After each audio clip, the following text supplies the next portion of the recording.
القوات المسلحة نحن شعب واحد وجيش واحد، كبيرنا وصغيرنا جاهزين من هالحين. لا نسمح لأي واحد يخش في شعبنا وفي أولادنا. لو عنده أولاد ولا عنده أسرة ولا عنده زول، ما في زول يقتل أخوه ولا ولد عمه.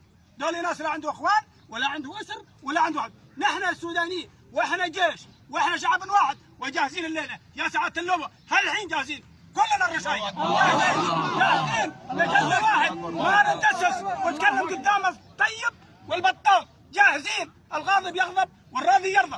من الحين ما نرجع ورا. الله اكبر الله اكبر. الله اكبر. منتصر ان شاء الله، ابشركم. والنصر لله وللقوات المسلحه. انا بتكلم وسام. لا لا هو يتكلم، هو خلص.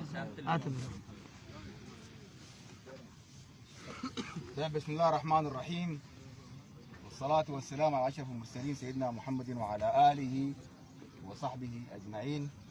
سيد وكيل الناظر، فضيلة الرشايدة، الإخوة والأعمام، العمد، كل الحضور، باسم قيادة منطقة البحر الأحمر العسكرية بكل وحداتها المختلفة، نرحب بكم ترحيبا حارا على وقفتكم القوية سندا للقوات المسلحة. الله اكبر الله اكبر الله اكبر.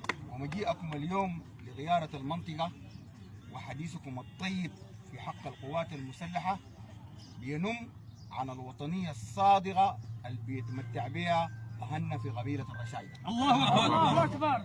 قبيلة الرشايدة هي معروفة لها دور وطني كبير، وهذا الحديث الطيب عن والسند للقوات المسلحة حقيقة ده حيكون يعني بالنسبة لنا سند وعضد في أداء واجبنا لحفظ واستقرار هذه البلاد وحفظ استقرار ولاية البحر الأحمر. الله اكبر الله اكبر.